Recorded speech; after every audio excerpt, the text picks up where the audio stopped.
अस्सलाम वालेकुम बेटा। First year physics lecture number 13।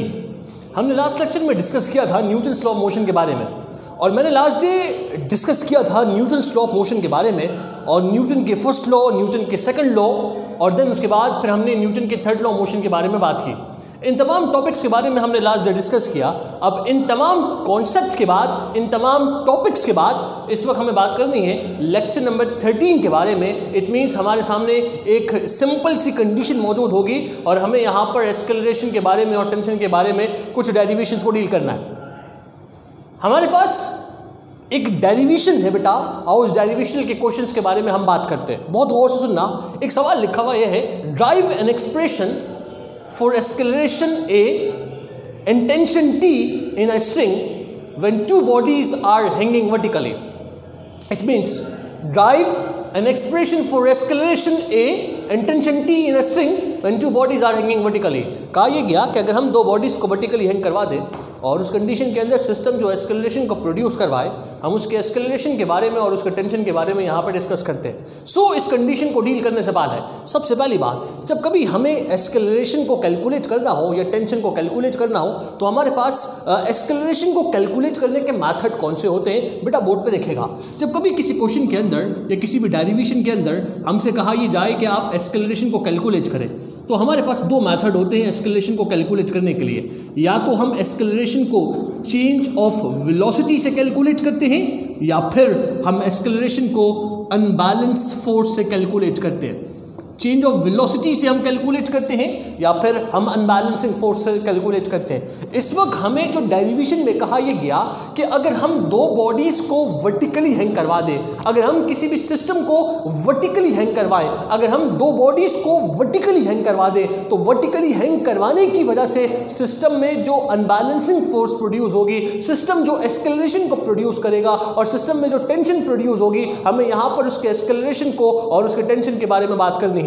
It means सवाल है, drive an expression for acceleration and tension in a string when two bodies are hanging vertically. अगर हम दो बॉडीज को वर्टिकली हैंग करवा दें और सिस्टम अगर अनबैलेंस हो जाए तो सिस्टम जो एक्सेलरेशन प्रोड्यूस करेगा, हमें यहाँ पर उसके एक्सेलरेशन को कैलकुलेट करना है। और इस वक्त कभी मैंने आपसे एक बात ये बताई कि बेटा जब कभी हमें किसी भी डेरिवेशन में एक्सेलरेशन को कैलकुलेट करना हो तो एक्सेलरेशन को हम दो मेथड से कैलकुलेट करते हैं। या तो एक्सेलरेशन को हम चेंज ऑफ वेलोसिटी से कैलकुलेट करते हैं या फिर एक्सेलरेशन को हम अनबैलेंसिंग फोर्स से कैलकुलेट करते हैं। इस वक्त हम यहां पर जो एक्सेलरेशन कैलकुलेट करेंगे वो अनबैलेंसिंग फोर्स से कैलकुलेट करेंगे। इट मींस हम यहां पर अनबैलेंसिंग फोर्स के मेथड को यूज करेंगे और अनबैलेंसिंग फोर्स के मेथड को यूज करके हम यहां पे डेरिवेशन को परफॉर्म करवाएंगे। सो मेरा बेटा बोर्ड पे देखेगा बहुत ध्यान से। इस वक्त हमें यहां अनबैलेंसिंग फोर्स के सिस्टम को यूज करना है और अनबैलेंसिंग फोर्स को यूज करके हमें डेरिवेशन को परफॉर्म करवानी है। इट मीन्स मेरा बेटा अब क्वेश्चन की कंडीशन के बारे में बात करते हैं। सबसे पहले वो हमसे कहता ये है कि अगर हम दो बॉडीज़ को वर्टिकली हैंग करवा दें और सिस्टम अगर एक्सेलरेशन को प्रोड्यूस करे तो उस एक्सेलरेशन को आप कैलकुलेट करें। अब हम किस तरह से करेंगे इस कंडीशन को गौर से देखेगा। पहली बात तो ये क्लियर हो गई है कि हम यहाँ अनबैलेंसिंग फोर्स से एक्सेलरेशन को कैलकुलेट करेंगे। हमने सबसे पहले कंसिडर किया दो बॉडीज़ को और इन दोनों बॉडीज़ को मैंने स्ट्रिंग से अटैच करवाया।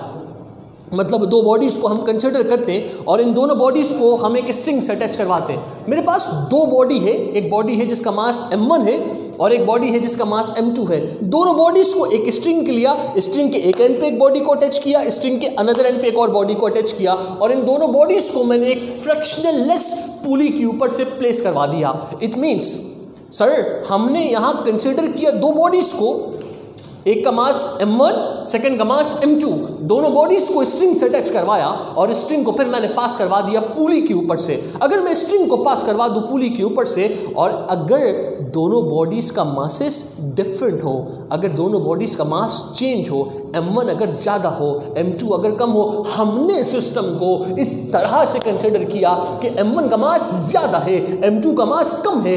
दैट्स वाई इट मीन्स अगर एक स्ट्रिंग से दो बॉडीज अटैच हो, जिसमें से एक बॉडी का मास ज़्यादा और एक बॉडी का मास कम, तो आपका सिस्टम क्या होगा, अनबैलेंस हो जाएगा। जब सिस्टम अनबैलेंस होगा तो सिस्टम के पास कौन सी फोर्स होगी, अनबैलेंसिंग फोर्स होगी। जब सिस्टम के पास अनबैलेंसिंग फोर्स होगी तो सिस्टम क्या प्रोड्यूस करेगा, एस्केलेशन को प्रोड्यूस करेगा, और हम यहाँ उस एस्केलेशन को कैलकुलेट कर लेंगे। सो मेरा बेटा, हमने सबसे पहले एक डायग्राम को ड्रॉ किया। मैं जितनी भी वर्डिंग बनाऊंगा डायग्राम से बनाऊंगा। एक बहुत डिटेल डेरिवेशन है ये बेटा, एक बहुत बड़ी डेरिवेशन है ये बेटा, लेकिन मैं पूरी कोशिश करूंगा इंशाल्लाह आपके लिए सिंपल बनाऊं, आसान बनाऊं, और इसकी वर्डिंग को आपको अभी साथ साथ याद करवाने की कोशिश करवाऊंगा। सो बेटा, इस डायग्राम को बहुत गौर से देखिएगा। मैंने कंसिडर किया दो बॉडीज़ को, consider to bodies having masses m1 और m2। मैंने दो बॉडीज़ को कंसिडर किया। इन बॉडीज़ के मासेस क्या है, m1 और m2, और इन दोनों बॉडीज़ को एक स्ट्रिंग से अटैच करवाया और स्ट्रिंग को मैंने पास करवा दिया पुली के ऊपर से। मतलब मैंने दो बॉडीज़ को कंसिडर किया, इन दोनों बॉडीज़ को मैंने स्ट्रिंग से अटैच करवाया और स्ट्रिंग को मैंने पास करवा दिया पुली के ऊपर से। m1 का मास m2 से ज़्यादा है। आपके सामने भी देख लो बेटा डायग्राम में, m1 मैंने बड़ा ड्रॉ किया, m2 छोटा ड्रॉ किया। m1 का मास ज़्यादा है, m2 का मास कम है। तो अगर एक स्ट्रिंग से दो बॉडी अटैच हो, वो पुली के ऊपर से पास करवा दें, और m1 का मास अगर ज़्यादा है, m2 का मास अगर कम है, दैट्स वाई m1 मूव कर जाएगा डाउनवर्ड डायरेक्शन में और m2 मूव कर जाएगा अपवर्ड डायरेक्शन में। दैट्स वाई मेरा बेटा, consider two bodies having masses m1 and m2 are connected with a string and passing over a frictionless pulley. Since m1 is greater than m2, therefore m1 move downward.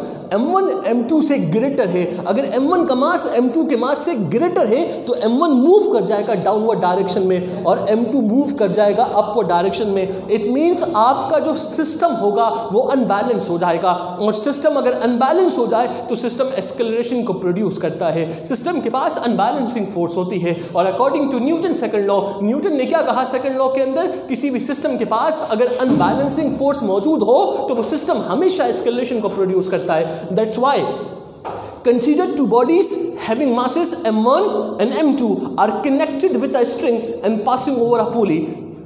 Since m1 is greater than m2, therefore m1 move downward and m2 move upward, therefore unbalancing force is produced. So इसी diagram को use करके हमने wording बनाई, consider two bodies having masses m1 and m2 are connected with a string and passing over a frictionless pulley. Since m1 is greater than m2, it means m1 is greater than m2, therefore unbalancing force is produced. तो system यहाँ पर unbalancing force को produce करेगी। Initially मेरा बेटा हमने overall system को use किया और पूरी वर्डिंग को आपके सामने ड्रॉ किया, और इससे रिलेटेड हमने यहाँ पे बात की, ओवरऑल कंडीशन के बारे में बात की, और ओवरऑल कंडीशन से जो वर्डिंग हमने ड्रॉ किया वो मैंने आपके सामने मेंशन कर दिया। अब हम क्या करेंगे सर, हमें तो मालूम करना है एस्केलरेशन को, हमें तो मालूम करनी है यहाँ पर स्ट्रिंग की टेंशन फोर्स को। तो अब हम ये करेंगे, सबसे पहले अब हम बात करेंगे m1 के बारे में और m1 की फाइनल इक्वेशन को कैलकुलेट करेंगे, m2 के बारे में फिर बात करेंगे और m2 की फाइनल इक्वेशन को कैलकुलेट करेंगे, और उन दोनों इक्वेशन को हम यूज करके सिस्टम के फाइनली जो इस क्वेश्चन के अंदर कहा गया कि एस्केलेशन और टेंशन मालूम करो, देन हम उस चीज की कैलकुलेशन को यहाँ पे परफॉर्म करवाएंगे। सो बेटा अब हम बात करते हैं सिर्फ m1 के बारे में। बहुत गौर से देखना, सिर्फ m1 को देखना, m1 इसे इग्नोर कर दो, ऐसा सपोज करो यहाँ पे कुछ है ही नहीं। m1 के बारे में बात करते हैं। m1 के ऊपर दो फोर्स अप्लाई हो रही है, एक डाउनवर्ड डायरेक्शन से फोर्स अप्लाई हो रहा है जिसका नाम वेट आपने सिंबलाइज करवाया W1 से, और अपवर्ड डायरेक्शन से फोर्स अप्लाई हो रहा है फोर्स ऑफ टेंशन, जिसको हमने सिंबलाइज करवाया कैपिटल T से।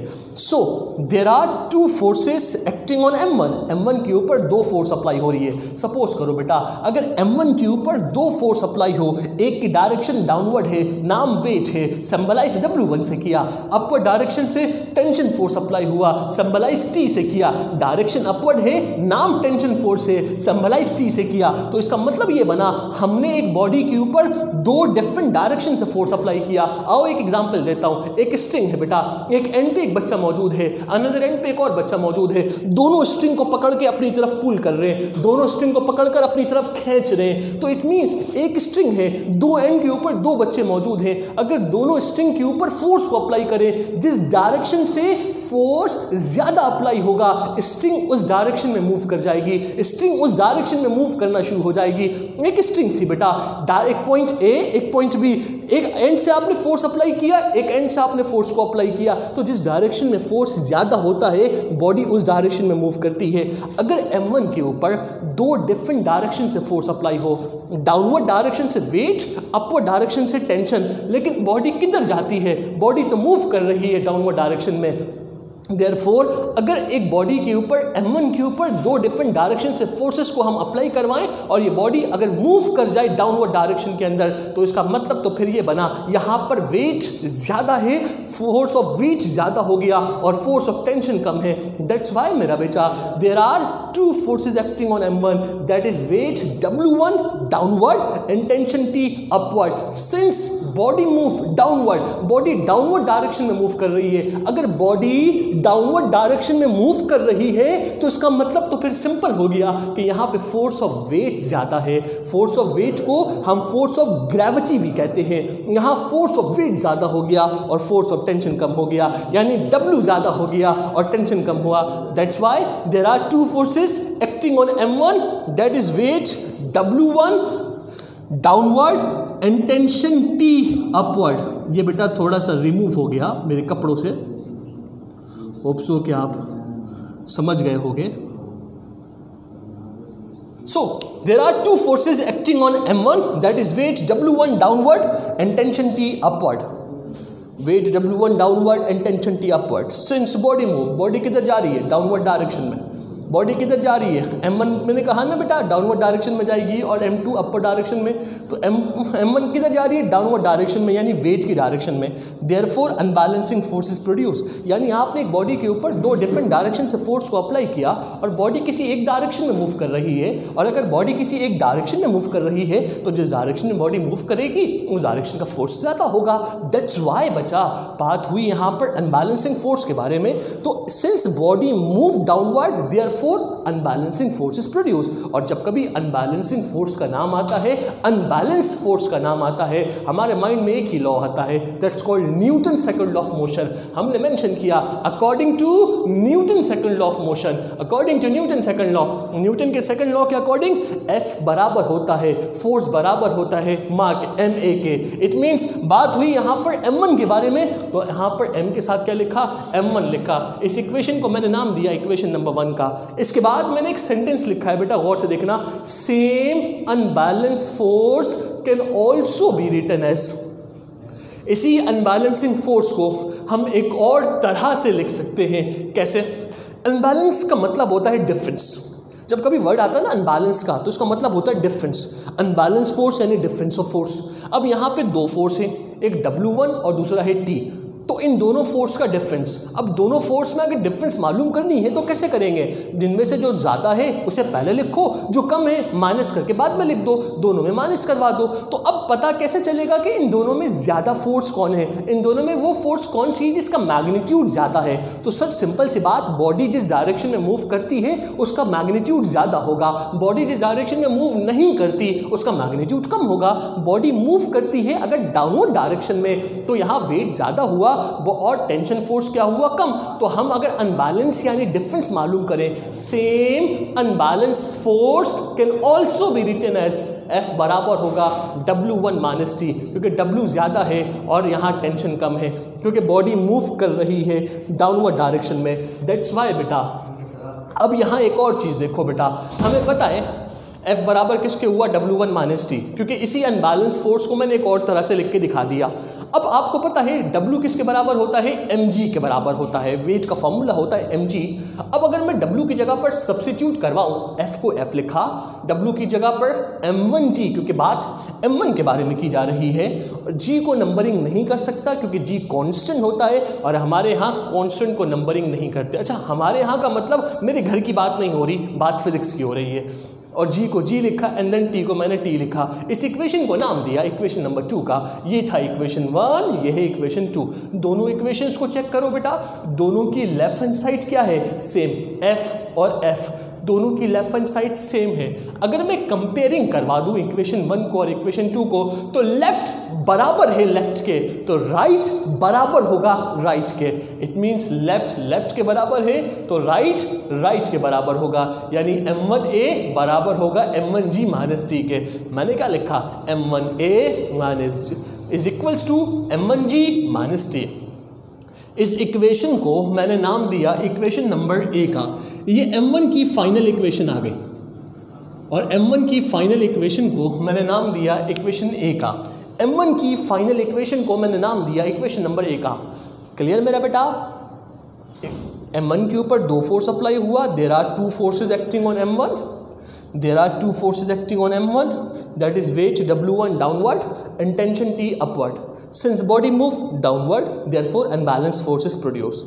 There are two forces acting on m1, that is weight w1 downward and tension t upward. Since body move downward, therefore unbalanced force is produced, which is given by according to Newton's second law. फिर same unbalanced force can also be written as, दोनों को compare किया, m1 की final equation आ गई। अब बात करते हैं सेम बेटा m2 के बारे में।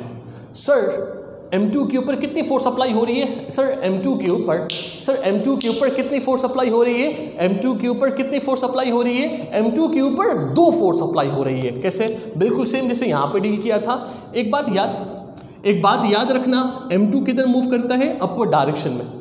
m2 मूव करते हैं अपवर्ड डायरेक्शन में। इट मीन्स m2 के ऊपर कितनी फोर्स अप्लाई हुई? दो फोर्स अप्लाई हुई। एक वेट W2 जिसकी डायरेक्शन डाउनवर्ड है, दूसरा टेंशन T जिसकी डायरेक्शन अपवर्ड है, और बॉडी किधर जा रही है? अपवर्ड डायरेक्शन में जा रही है। दैट्स वाई बच्चा, अगर मैं पूरी वर्डिंग बनाऊं, there are two forces acting on m2, that is weight W2 downward and tension T upward.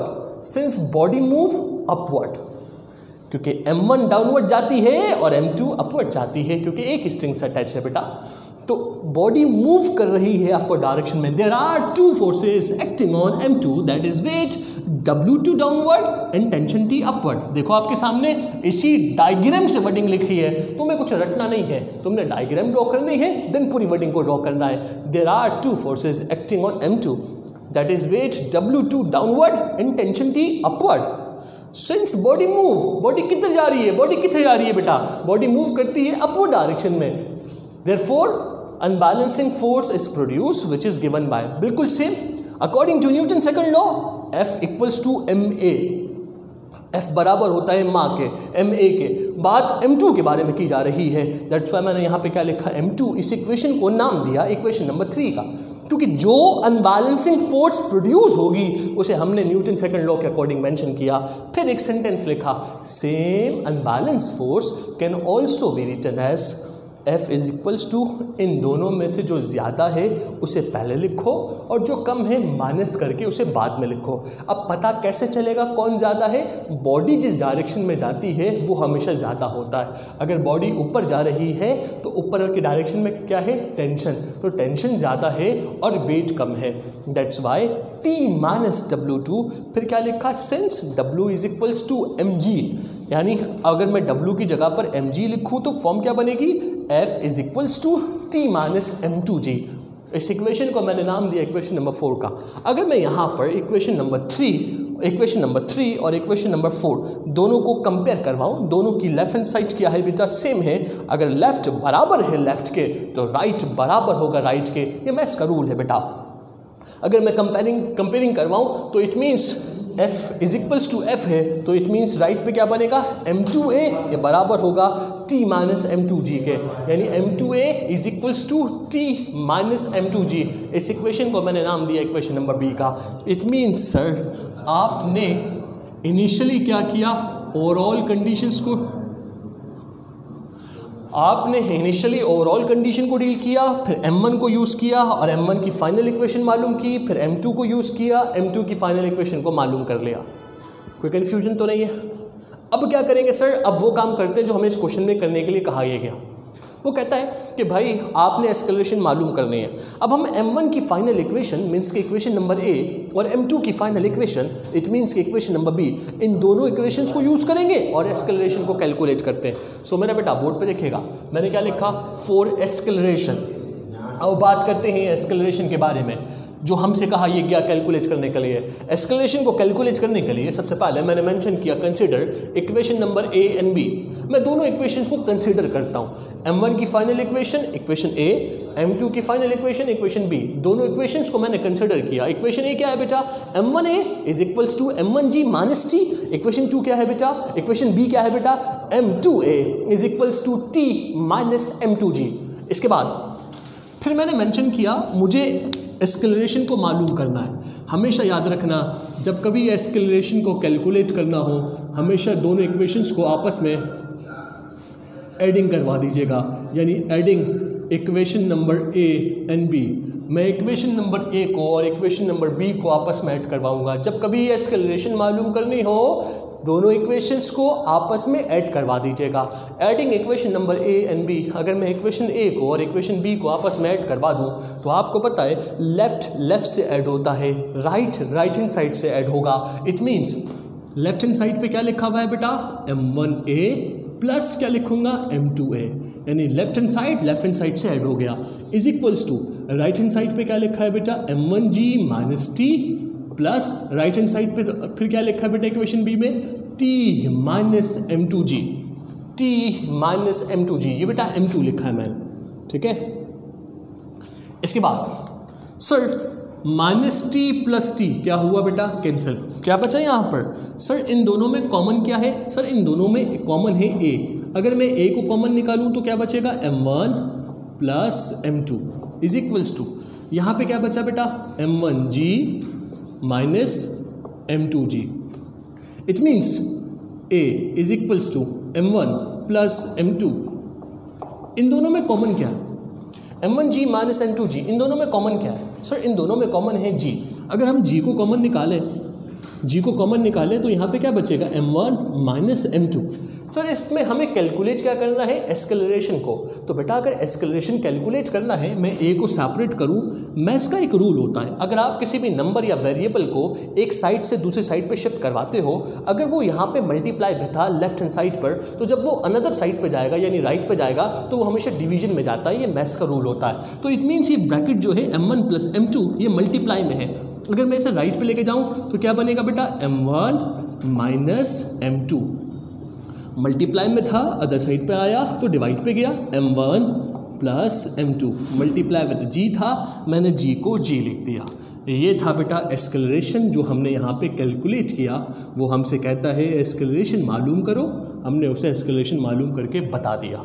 अभी एक चीज़ बाकी है, टेंशन भी हमें मालूम करना है। ये था एस्केलरेशन, हमने एस्केलरेशन को कैलकुलेट कर लिया। इसके बाद देखिएगा, अगर मैं यहाँ टेंशन फोर्स को कैलकुलेट करूँ, मैं यहाँ पर रिमूव कर रहा हूँ बेटा,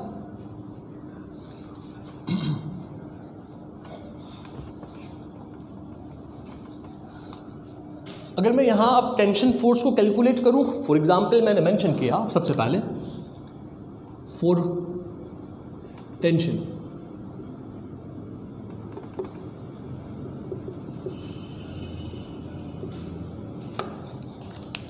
अगर मैं यहाँ फोर्स ऑफ टेंशन को या टेंशन फोर्स को कैलकुलेट करूँ, बिल्कुल सेम मेथड जिस तरह से आपने एस्केलेशन मालूम करना था, तो पहले दोनों इक्वेशंस को हमने कंसीडर किया फिर ऐड करवाया, सेम यहाँ पर भी पहले हम दोनों इक्वेशंस को कंसीडर करते हैं।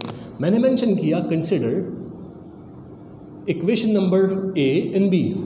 हम कंसीडर करते हैं इक्वेशन नंबर ए को और इक्वेशन नंबर बी को। बचा इक्वेशन नंबर ए क्या है, दिस वन, इक्वेशन बी क्या है बेटा, this one. It means equation A क्या है हमारे पास, बोर्ड पे देख के बताओ बेटा, m1a is equals to m1g minus T. Clear, यही है।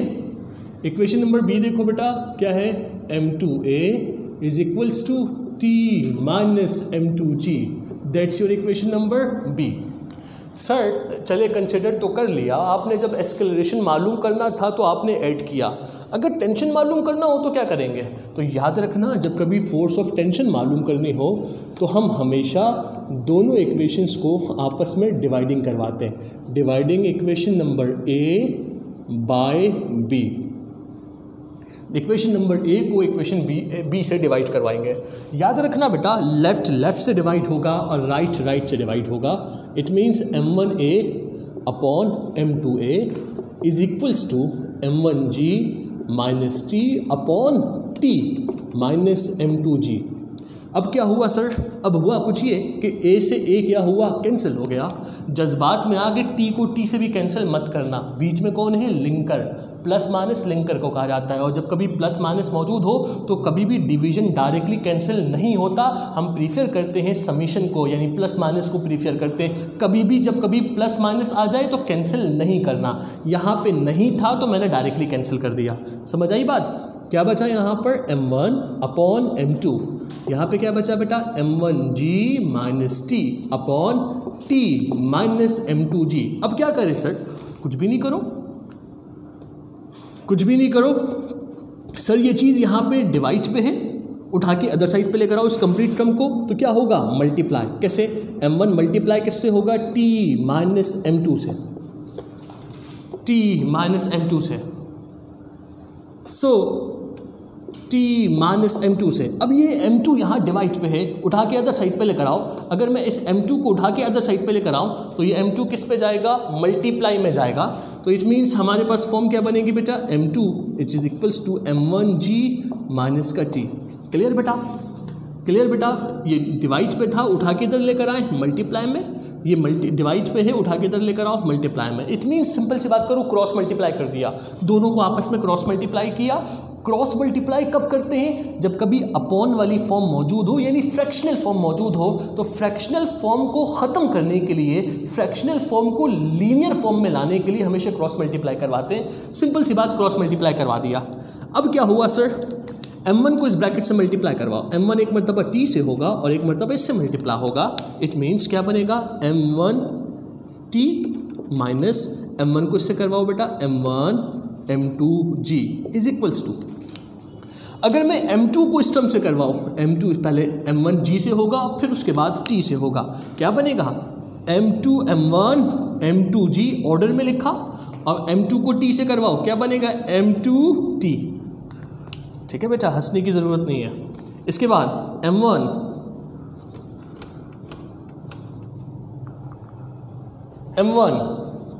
इसके बाद देखो बेटा, अब क्या करेंगे सर? तमाम t वालों को एक साइड पे कर लो, तमाम g वालों को एक साइड पे कर लो। ये माइनस का m2t है, उठा के अदर साइड पे लेकर आओ, प्लस का m2t। यहाँ पे क्या लिखा हुआ है? m1 m2g। ये माइनस का m1 m2g है, उठा के अदर साइड पे लेकर आओ, क्या बनेगा? प्लस का m1 m2g। अब इन दोनों में कॉमन क्या है सर? इन दोनों में कॉमन है t। अगर मैं t को कॉमन निकालूं इन दोनों में से, अगर इन दोनों में से मैं t को कॉमन निकालूं तो क्या बचेगा? m1 plus m2। अब देखो यहाँ पे क्या हो रहा है? m1 m2g दोनों को सम करो तो क्या बनेगा? 2m1 m2g। हमें मालूम करनी है टेंशन को, मैंने t को t लिखा, 2m1 m2g। ये टर्म मल्टीप्लाई में था, उठा के अदर साइड पे लेकर आओ, डिवाइड पे जाएगा m1 m2। ये था फोर्स ऑफ टेंशन, जो कि हमने यहाँ पे कैलकुलेट कर लिया फोर्स ऑफ टेंशन की वैल्यू को। होप सो कि आप सबको आज का लेक्चर क्लियर हो गया होगा, किसी को कोई कन्फ्यूजन नहीं होगी। मेरे बेटा इन डेरिवेशन को नोट कर लीजिएगा, अपना बहुत ख्याल रखिएगा, और इन तमाम कॉन्सेप्ट को, इन तमाम लेक्चर्स को अच्छे से प्रैक्टिस कर लीजिएगा। अगर कोई कन्फ्यूजन हो और अच्छे से बेटा इन तमाम टॉपिक्स को रिव्यू कर लीजिएगा। अगर कोई कन्फ्यूजन हो, कोई क्वेश्चन हो तो फ़ौरन डिस्कस कीजिएगा। मेरे बच्चों अपना बहुत ख्याल रखिएगा। अल्लाह पाक से दुआ है कि अल्लाह पाक आप सबको अपने ज़मान में रखे और हमें भी हम ज़मान में रखें। थैंक यू सो मच बेटा, अल्लाह हाफ़िज़।